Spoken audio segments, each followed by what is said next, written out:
Պարոն վարչապետ, ԵԱՏՄ-ից եմ ուզում հարցնել, դուք Եկատերինբուրգի հանդիպումից հետո Ռուսաստանի վարչապետի հետ ասացիք, որ դեռ չեք շտաբի գնահատականներ հնչեցնել խնդիրների լուծման հետ կապված, կսպասեք որոշակի պայմանավորվածությունների մասով ինչ ընթացք կստանա գործընթացը։ Անցած շաբաթ դուք ԵԱՏՄ-ում էիք եւ դրանից հետո էլ հայտարարությունները, որ հնչում են Ռուսաստանից առնվազն, այն մասին չեն, որ խնդիրների լուծման հեռանկարը նշмарվում է։ Ինչու չի հաջողվում ի վերջո հասնել խնդիրների լուծմանը, հիմա կարող եք ինչ-որ գնահատականներ տալ ստեղծված իրավիճակին, որովհետև ինչպես տեսնում եք ռուսական կողմից շարունակում են պնդել այդ հանրաքվեի օրակարգը եւ ինչպես եք վերաբերվում նաեւ այն հանգամանքին, որ փոխարտգործնախարարը Ռուսաստանի ասում է, եթե հանրաքվեն չլինի, ըստ էության անդամ պետությունները ինչ որ որոշում կայացնելու խնդրի առաջ կկանգնեն, ձեզ հասկանալի է ինչ որոշում դա կարող է լինել եւ ինչպես է Հայաստանը պատրաստվելու այդ հնարավոր որոշմանը եւ երկաթուղու մասով հարցնում դուք ձեր վերջին ճեպազրույցում արված հայտարարությունը, որ երկաթուղու կառավարման փոփոխությունը այլընտրանքային օրակարգ չունի, ըստ էության արձագանքներ ստացվեց նաեւ ռուսական կողմից կրկին, այստեղ մի չգիտեմ, չճշտված կամ անհասկանալի իրավիճակ ստեղծվեց, կուզեի պարզաբանեիք, վճարների հետ կապված դուք այդ օրը նկատի ունեիք երկաթուղու հետ կապված վճար պետք է Ռուսաստանը տա Հայաստանին, թե իրենք սխալ ընկալեցին ձեր հայտարարությունը այստեղ 200 միլիարդ, հա, թե 2 միլիարդ դոլարի մասին էր խոսքը եւ իրենք դա ընկալեցին, որ երկաթուղու մասով էր, ես կխնդրեի դա պարզաբանեիք եւ դուք նաեւ նախկինում ասել եք, որ հայկական կողմը պետքա գրի առնի։ Լավ, ասեք ես ավարտեմ։ Ելույթ չեմ ունենում։ Լավ, ասեք, Եվ դուք նախկինում ասել եք, որ հայկական կողմը ըստ էության հակված չի երկաթուղու կառավարման այդ պայմանագիրը միակողմանի խզելու հեռանկարին, բայց կրկին ձեր վերջին ճեպազրույցում կարծես թե այդտեղ ինչ որ ակնարկ կար, որովհետև խոսեցիք, եթե տարաձայնություններ կան, պատրաստ է Հայաստանը այդ հարցերի լուծումը հասցնել նաև արբիտրաժային դատարան։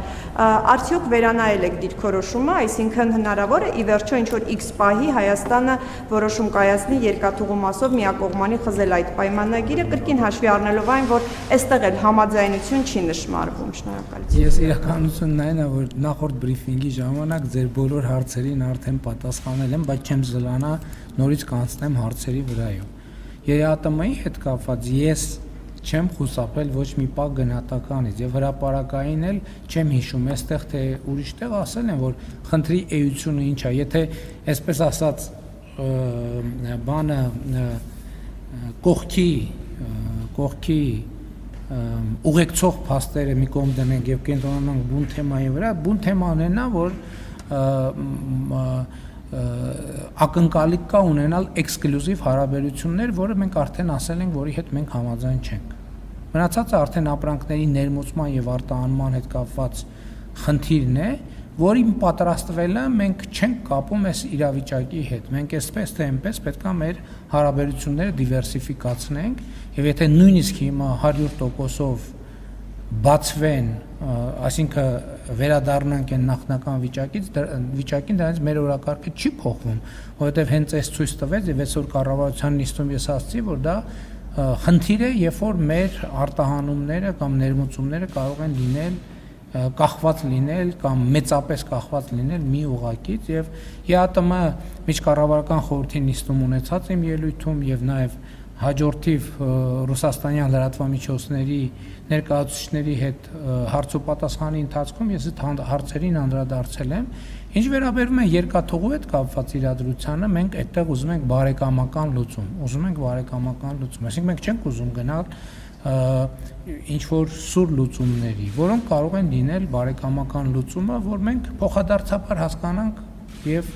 ընկալենք իրար շահերը եւ գնանք որոշակի կոմպրոմիսների։ Ես նախկինում խոսել եմ այն մասին, որ օրինակ այդ կոմպրոմիսներից մեկը կարող է լինել ռուսական երկաթուղիների կողմից կամ Ռուսաստանի կողմից կոնցեսիոն իրավունքի վաճառքը, բայց այդ վաճառքը կարող է լինել ամբողջական, կարող է լինել մասամբ, այսինքն ինչ որ որոշակի բաժնետիրական որոշակի կոնֆիգուրացիաներ կարող են լինել, որտեղ տոկոսային բաշխվածությունը լինի այնպես, որ Հայաստանի միջազգային տրանսպորտային ցանցին ինտեգրվելու այս պատմական հնարավորությունը չխոչընդոտի եւ այլն եւ այդպես շարունակ եւ ես դա նկատի ունեմ ինչ վերաբերում է 2 միլիարդի հետ կապված հարցին ես այնտեղ որևէ կոնկրետ բան չեմ նշել որ կոնկրետ բանի վերագրվի ես դա ասել եմ որպես հնարավոր զարգացման հնարավոր սցենարներից մեկը առանց կոնկրետ բան նկատի ունենալու եւ նկատի ունենալով բոլոր այն հնարավոր կետերը, որտեղ դա տեսականորեն եւ գործնականում կարելի է իրականացնել։ Ոնց որ թե ամեն ինչին անդրադարձ։ Ես էլ եմ ասում, մենք ուզում ենք բարեկամական լուծում, մենք չենք ուզում խզում, լուծարում, այդ միշտ էլ կա, միշտ էլ կարող ենք անել, այսօր էլ կարող ենք անել, բայց դա մենք չենք ուզում գնալ այդ, ինչի համար գնանք այդ ճանապարհով։ Այո, այլընտրանք ինչին չկա։ Հարգելի գործընկերներ, ասում եմ մենք թեման լավ հասկանանք։ Ես մենք ոչ մի եւ ես էլ բնականաբար ոչ մի բան չունեմ Հայաստանի երկաթուղին ռուսական ընկերության կառավարման ներքո գտնվելու հետ, որևէ խնդիր չունեմ Ռուսաստանի ընդհակառակը հարգանքով եւ ըմբռնումով են վերաբերվում Ռուսաստանի շահերին։ Խոսքը ուրիշ բանի մասին է։ Խոսքը նրա մասին է, որ այսօր հաստատված իրավիճակը խոչընդոտում է, որպեսզի մենք իրացնենք մեր պատմական հնարավորությունը, որ մեր երկաթուղին ինտեգրվի միջազգային երկաթուղային ցանցին։ Ինչի է խոչընդոտում, որովհետեւ այդ միջազգային հիմնական օգտագործողները, կիրառողները երկաթուղիների, որտեղ եկեք հասկանանք, ճիշտ է, երկաթուղին մատչելի է բոլորի համար, չէ՞, բայց ապրանք կան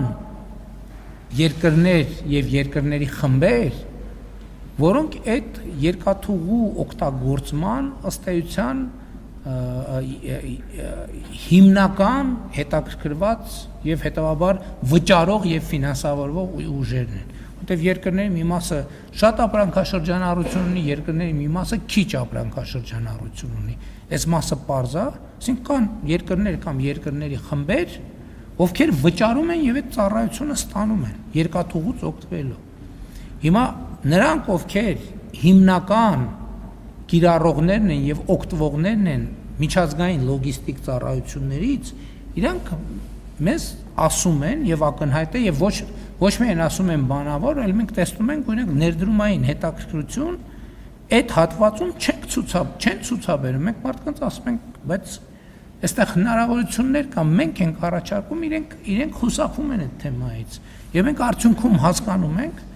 որ դրա պատճառն է, որ մեր երկաթուղին գտնվում է ռուսական կոնցեսիայի ներքո։ Եվ մեր խնդիրը Ռուսաստանի հետ չի։ Մենք Ռուսաստանի հետ խնդրեմ չունենք։ Մեր խնդրեմը այն իրավիճակի մեջ է, որ մենք հերթական անգամ կարող ենք բաց թողենք պատմական հնարավորությունը ինտեգրվել միջազգային տրանսպորտային ցանցին։ Այս է խնդիրը։ Մենք ռուսական կոնցեսիայի հետ ոչ մի խնդրեմ չունենք։ Այստեղ խնդիրն է, որ նրանք, ովքեր այդ երկաթուղուց օգտվելու պոտենցիալ շահառուներն են եւ ըստ էության օգտագործման ծավալի առյուծի բաժինը իրանք են օգտագործում, մենք տեսնում ենք, որ իրանք չեն օգտվում, իրանք ուրիշ տեղեր են փնտրում էլի Հայաստանը շրջանցելու։ Եվ մենք ասում ենք, ինչ եք շրջանցում Հայաստանը։ Եվ հասկանում ենք, որ հիմնական պատճառն է դա եւ դրա համար մենք գնացել ենք Ռուսաստան, մեր գործընկերներին բարեկամաբար ասել ենք, հարգելի բարեկամներ, մենք sense խնդիր ունենք։ Եկեք լուծում գտնենք այդ խնդրին։ Մենք ուրիշ բան չենք ասել։ Բայց արդեն ֆորմատից դուրս եք գալիս։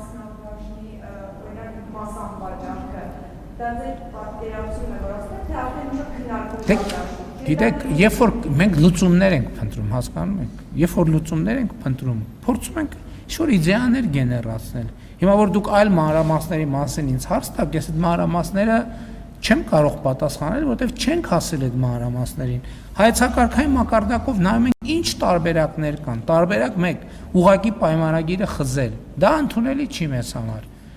որովհետև բարեկամական չի, իսկ մենք ուզում ենք բարեկամական լուծում։ Բարեկամականը, որ Ռուսաստանի մեր գործընկերները կոնցեսիոն իրավունքը վաճառեն երրորդ կողմին շուկայական նորմալ գնով։ Ընդ որում նաև փորձագետներ կան արդեն գներ են ասում, որ օբյեկտիվորեն ինչ կարող է արժենալ դա, որը բավականին ծանրակշիռ գումար է հաշվի առնելով նաև այս ընթացիկ իրավիճակները։ Մենք նայում ենք լավ այդ տարբերակը զգում ենք, որ գուցե Ռուսաստանի գործընկերները այդքան էլ հարմարավետ չի։ Հետո նայում ենք, ասում ենք, իսկ կա տարբերակ, որ իրանց խնդիրն է massամբ լուծի, մեր խնդիրն էլ massամբ լուծի։ Հետո տեսնում ենք, որ փորձագետների հետ էլ ենք չի աշխատում, որ ասում ենք լուծում, մի հատ տեսեք ինչ լուծում կա։ Գալիս են ասում ենք, արա սենց տարբերակ լինի, որովհետև այդ կառավարումը կամ ինչ որ ուրիշ մոդել դրվի, որ ասենք ենթադրենք ինչ որ մի մասնաբաժին պահպանվի, մի մասնաբաժին օտարվի, բայց այնպես որ մնա փոքրամասնության մասնաբաժինը, որովհետև հակառակ դեպքում խնդիրը չի լուծվի։ Մի ուրիշ գաղափար է գալիս, որ լիցենզիան գուցե բաժանվի երկու մասի։ Որն է, ասենք մենք ունենք հիմա մենք երկաթուղին եւ ենթակառուցվածքը եւ ենթակառուցվածքի օգտագործումը փաթեթ է։ Ասենք օդանավակայանի դեպքում այդպես չի, որովհետեւ օդանավակայանի դեպքում օդանավակայանի կառավարումը ուրիշ խնդիր է։ Թռիչքներ իրականացնելու խնդիրը ուրիշ խնդիր է։ Մենք ունենք մի օդանավակայան մի կառավարող, ունենք բազմաթիվ ավիաուղիներ, որոնք այդ բանից օգտվում են, կան այնտեղ ուրիշ ընկերություններ, մի մասը բորդ սնունդ, առևտուր եւ այլ։ Գուցե տենց մոդելները հնարավոր է կիրառել։ Մտածում ենք դրա ուղղությամբ եւ այլն եւ այլն։ Ես նկատի ունեմ, մենք տենց ստատիկ կանգնած չենք, որ մենք այս հայտարարել ենք եւ հայտարարել ենք։ Այսինքն աշխատանք է տեղի ունենում, հասկանանք որտեղ այն կետը, որտեղ մենք կարող ենք այդ բարեկամական լուծում գտնել։ Հավանիչ տեսանյութը եւ բաժանորդագրվիչ նորությունները բաց չթողնելու համար